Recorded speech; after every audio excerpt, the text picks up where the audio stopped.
Hi, as a follow-up to my other video where I discussed using the A10M in multicolor mode, I wanted to do a quick demonstration of the mixing mode.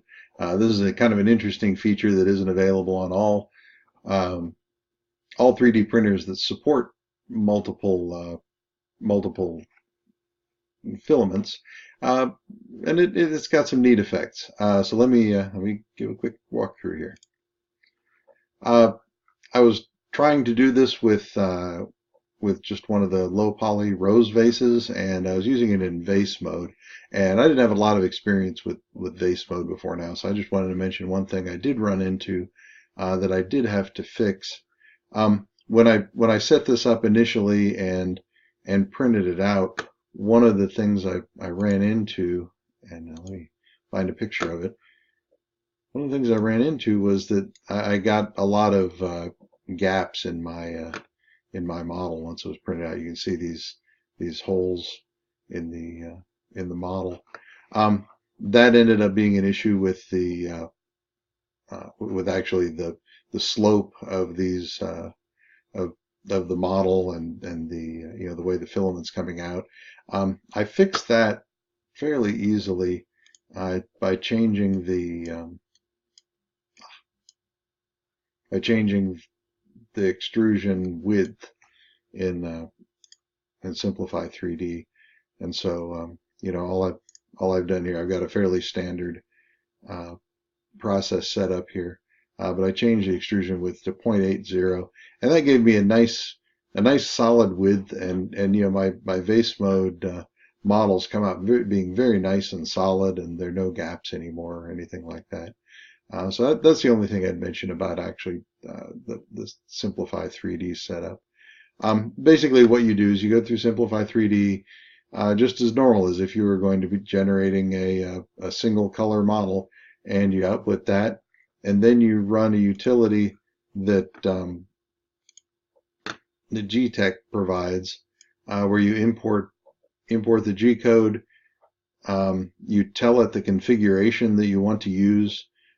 You can put in multiple configurations. You say, starting at this layer, going to this layer, I want the filament to be this percentage from extrusion 0, this percentage from extrusion 1, and at the end it'll be that, and it'll automatically blend it. One interesting feature is that you can add multiple configurations here, and so you can add a multi-stage color program, and you've probably seen that effect on some things like the traffic cone where there's stripes on it, right? You can use this to put stripes on things. You can use this to blend colors. It's really a pretty powerful tool. And so all you do, like I say, is you come in here and you configure it for for a mix, top to bottom, and this is what I ended up with. Let me see if I can bring up a different picture here. I ended up with some very good models. This one's about 24 centimeters tall, so this is almost the full height that's available from the printer, and you can see it turned out really fantastic. And this is a blend top to bottom. And so after doing that, I decided that what I really wanted to do was to try to make the area with the clear part larger, and then the dense part a little taller, and then have it just kind of blend in the center. And when I did that, I ended up with an interesting effect that you can see here. As it turns out, there seems to be a bug in this utility where if you open up a G code that uses vase mode, the number of layers isn't calculated correctly, and so when you enter in the settings that you want, they don't get scaled correctly. And so, for example, in the mixer, you can see I just have I have a non-vase mode version of this vase in, and it's counted up 601 layers. If I go and I open up the version of this that has that's in vase mode, you can see it counted 19,000 layers, and you know, that's because of the difference in the G code.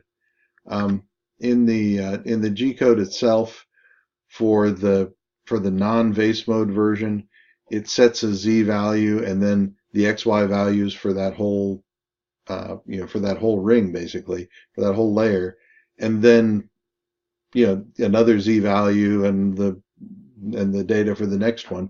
The the color mixer, you know, counts those Z entries, and, you know, for each different Z entry, it decides there's a different layer. With the with the vase mode, it's actually printing a spiral, and so there are a lot more Z entries in as it spirals all the way up the vase, and so that confuses it, and the layer count gets confused. The color mixer works fine if you're just doing top to bottom. You know, if in vase mode, if you're going all the way from one color to the other, the blending ends up working okay. It adds a lot of data in, but it ends up working okay. However, if you try to do one of these mixing, you do a multiple different stages, you actually get what I'm showing you here. It gets confused.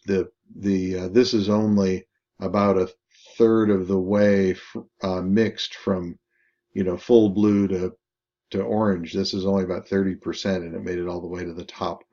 So that didn't quite work out the way it was supposed to. So anyway, so that's just a bug to watch out for. If you're using vase mode, just be sure you're only going to be doing the mix top to bottom, and that seems to work. This is a small version of that vase, and you can see this is what it looks like. You know, this is what it looks like with a full blend top to bottom, and you can see that the blend at the top of this one really is somewhere around here, a third of the way up on this vase. There's another interesting artifact that I ran into, and that's, you know, this vase, I'm blending opaque filaments rather than translucent filaments. These other models that I was using, I used translucent filaments, and you can see they actually blend fairly nicely. I don't see my picture of the blended one, but they actually come out pretty nicely. If you use opaque filaments, though, let me bring up. You can see this interesting artifact where half of the model is one color and the other half of the model is the other color. And this is interesting because it's actually an artifact of the filaments not getting mixed. You know, they both get fed into the nozzle next to each other, and then they get extruded out on each layer as a spiral. And you can see that on the side that the blue was being extruded from was actually this side, and the side that the orange was being extruded from was on this side. And so as it printed these layers going up, you can see that, you know, while the blending is going up, that, you know, there's more orange, you know, visible as you go up to the top here, where there's, you know, entirely orange. But there's another artifact going left to right, where, you know, when I'm on this left side of the vase, I'm getting I'm seeing the outside of the filament that's on the left side, and over here on the right, I'm seeing the filament that's on the right side, and, you know, that works all the way around, and so you get this fade from blue to orange going across the model also, and you can actually kind of verify that. I've got another one here, and you can see this is the blue side of this vase, and if you look into this on the back side of the orange side of the vase, you can see it's blue.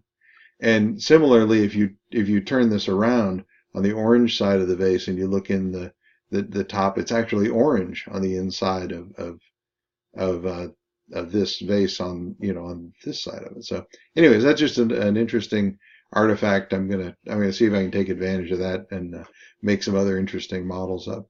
So, like always, if you've got any questions, you can ask them in the comments section below, or shoot me a message or whatever. Thanks for watching. Bye.